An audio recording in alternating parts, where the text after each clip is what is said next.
ரஜினிக்கு செருப்படி, image damage, கடுப்பில் Shankar. நடிகர் ரஜினி சந்திப்பின் போது ரசிகர்களுக்கு சில கட்டுப்பாடுகள் விதிக்கப்பட்டன. அதன்படி ரஜினி அருகில் செல்லும் ரசிகர்கள் யாரும் அவருக்கு ஷால்வையோ மாலையோ அணிவிக்க கூடாது, ரஜினி தோள் மீது கை போடக்கூடாது, அவர் கைப்பிடித்து குலுக்க கூடாது என்பது போன்ற கட்டுப்பாடுகள் போடப்பட்டன. ஆனால் கருணாநிதியை கோபாலபுரம் இல்லத்தில் சந்தித்த போது கருணாநிதி கையை பிடித்து ஆசி பெற்றார். வலிய வந்து ரசிகர்களுடன் கை குலுக்க மறுத்த ரஜினி கருணாநிதியின் கையை பிடித்து போட்டோவுக்கு போஸ் கொடுத்தார். இந்த படம் பரவலாக மீடியாக்களில் வெளியானது. தனி கட்சி தொடங்குவதாக அறிவித்த பிறகு கருணாநிதியை ரஜினி சந்தித்தது தமிழக அரசியலில் பெரும் அதிர்வை ஏற்படுத்தியுள்ளது. சந்திப்புக்கு பிறகு செய்தியாளர்களிடம் பேசிய ரஜினி, கருணாநிதியை சந்தித்து உடல்நலம் விசாரித்ததுடன் புத்தாண்டு வாழ்த்து தெரிவித்தேன், தனி கட்சி தொடங்குவதற்காக ஆசை பெற்றேன் என்று கூறினார். இது திமுகவினரிடையே பெரும் கொந்தளிப்பை ஏற்படுத்தியுள்ளது. இது தொடர்பாக திமுக முக்கிய தலைவர் ஒருவரிடம் கேட்டபோது, உடல்நலக் குறைவால் ஓய்வெடுத்து வரும் கருணாநிதியை மாற்றுக் கட்சி தலைவர்கள் உட்பட பலரும் சந்தித்து வருகின்றனர். அந்த அடிப்படையில் ரஜினி கேட்டதும் நேரம் ஒதுக்கப்பட்டது.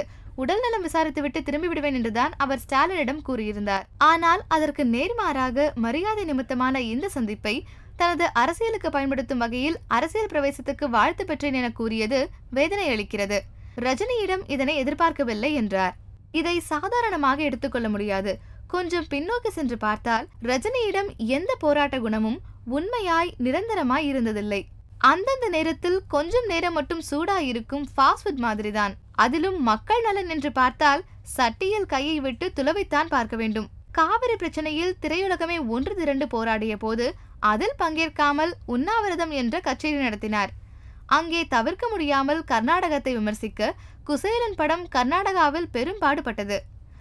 மறுபடியும் கர்நாடக மக்களிடம் ரஜினி டியூனை மாற்றி பாடிய வீரத்தை உலகறியும். தமிழக மக்கள் எவ்வளவோ நெருக்கடிகளை சந்தித்த போதும் உண்மையாக குரல் கொடுத்ததே கிடையாது. இங்கே மீனவன் செத்து கொண்டிருந்தாலும், புயல் வெள்ளத்தில் பாதிப்பு ஏற்பட்டாலும் லாஸ் வேகாஸ் கெசினோவில் சூதாட்டம் ஆடிக்கொண்டிருப்பார். அள்ளி விடுவதில் அவருக்கு நிகர் அவரே. நதிகளின் இணைப்புக்கு 1 கோடி ரூபாய் இன்னும் கொடுத்து கொண்டே இருக்கிறார். அரசியலுக்கு வருவேன் என்கிற ரீதியில் 1996 குரல் கொடுத்தார். 1996 பிறந்த குழந்தைகள் 2014 18 வயது பூர்த்தியாகி நாடாளுமன்ற தேர்தலிலும் 20 வயதாகி சட்டசபை தேர்தலிலும் வாக்களித்து விட்டது. கேட்டவுடனே தலை சுத்துதே என்று ரஜினி புலம்பினாரோ என தோன்றுகிறது. ஹாய் தமிழ் காசிப் வியூவர்ஸ், உங்களோட போரிங் டைமை என்டர்டைனிங்கா மாத்த பேட்டர் ஆப் சேனலை சப்ஸ்கிரைப் பண்ணுங்க.